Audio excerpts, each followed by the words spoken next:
Selamat datang. Kali ini kita akan mengupas salah satu teka-teki yang paling menarik di Perjanjian Baru, yaitu Injil Sinoptik. Kita punya 3 kitab nih, Matius, Markus, dan Lukas, yang semuanya menceritakan kisah kehidupan Yesus yang, sangat mirip. Nah, dari sinilah muncul satu pertanyaan besar. Jadi, pertanyaannya simpel aja. Kalau ceritanya mirip banget, kenapa kita butuh ketiganya? Kayak buang-buang waktu nggak sih? Nah, justru di sinilah letak keunikannya. Kita akan lihat bareng-bareng kalau 3 Injil ini sama sekali bukan pengulangan, tapi justru potongan-potongan puzzle yang saling melengkapi.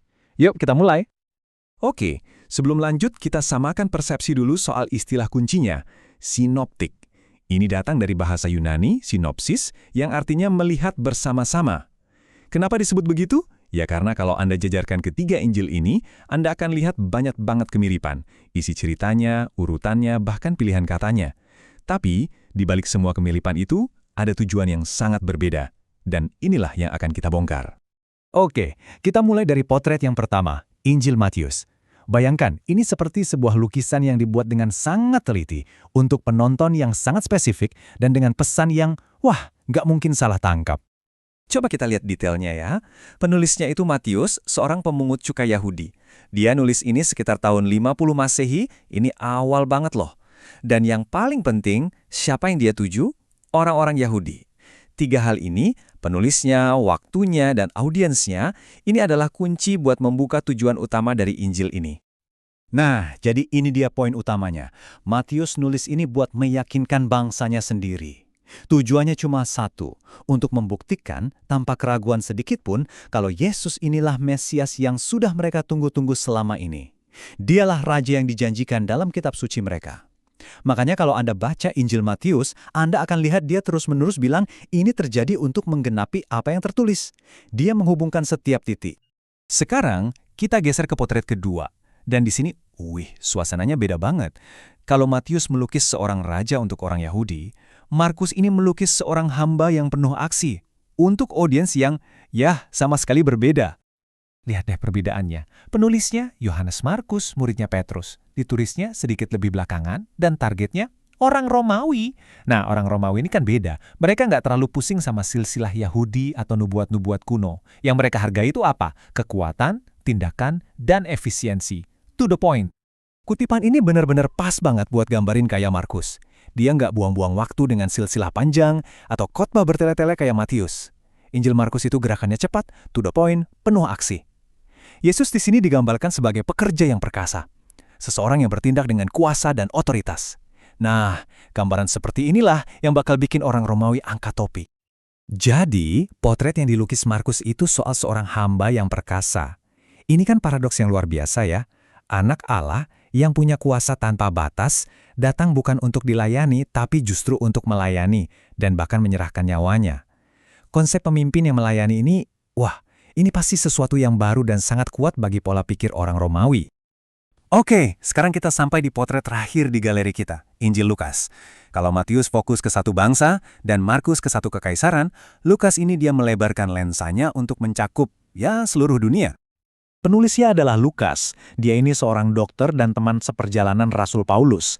Penting untuk dicatat, Lukas bukan orang Yahudi. Dia nulis buat audiens non-Yahudi, khususnya orang-orang Yunani yang terpelajar, seperti Theophilus yang namanya disebut di awal. Jadi cara Lukas nulis itu rapi banget, terstruktur, kayak laporan seorang sejarawan yang teliti. Dan inilah inti dari potret Lukas, universalitas. Keselamatan untuk semua. Lukas itu konsisten banget menyoroti perhatian Yesus kepada mereka yang sering dianggap orang luar, orang miskin, orang Samaria, perempuan, pemungut cukai. Bahkan, silsilah Yesus di Injil Lukas itu ditarik mundur sampai ke Adam, bukan cuma sampai Abraham seperti di Matius. Tahu kenapa? Untuk menunjukkan bahwa Yesus adalah juru selamat bagi seluruh umat manusia, bukan cuma untuk satu bangsa saja. Jadi kalau kita ringkas, begini jadinya. 3 penulis, 3 audiens yang berbeda menghasilkan 3 potret yang unik, tapi saling mengisi. Matius, dia melukiskan raja bagi orang Yahudi. Markus, hamba yang perkasa bagi orang Romawi. Dan Lukas, juru selamat bagi seluruh dunia. Masing-masing punya perannya sendiri, dan semuanya sangat penting. Nah, setelah kita lihat lukisannya satu persatu, sekarang coba kita mundur sedikit. Kita lihat semuanya dalam satu tampilan galeri. Apa yang kelihatan waktu tiga perspektif ini digabungkan? Kita akan menemukan sebuah pesan teologis yang ternyata luar biasa padu dan menyatu. Ya, meskipun sudut pandangnya beda-beda, fondasinya itu sama persis. Mereka nggak saling membantah, sama sekali nggak. Justru sebaliknya, mereka saling menguatkan. Ketiganya bersaksi tentang kebenaran inti yang sama, tentang siapa itu Allah dan siapa itu Kristus. Coba lihat gambaran Allah yang mereka sampaikan. Konsisten banget. Ketiganya menggambarkan Allah yang memelihara ciptaannya, yang menjadi Bapa bagi orang percaya, yang memberikan anugerahnya untuk semua. Dia adalah raja atas sebuah kerajaan yang akan datang, dan pada akhirnya, dialah hakim yang tertinggi. Gambaran ini dijalin dengan indah di ketiga cerita tersebut. Dan kalau kita bicara soal pribadi Yesus, kesaksian mereka jadi lebih kuat lagi. Misalnya soal kelahirannya dari seorang perawan. Memang itu lebih ditekankan di Matius dan Lukas. Tapi soal kemanusiaannya, wah, ketiganya sepakat. Mereka menggambarkan Yesus yang bisa lelah, lapar, dan sedih, sama seperti kita. Tapi di saat yang sama, mereka juga bersaksi bahwa dia adalah manusia yang sempurna, tanpa sedikit pun dosa.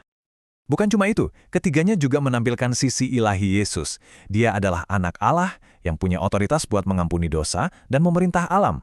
Mereka semua juga sepakat bahwa kematiannya adalah sebuah tebusan, sebuah pengorbanan.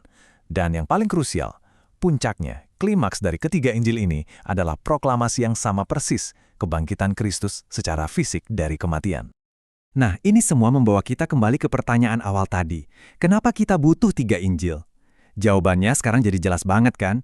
Ini bukan salinan yang gagal, ini adalah kesaksian dari sudut pandang yang berbeda, yang sengaja dirancang untuk audiens yang berbeda.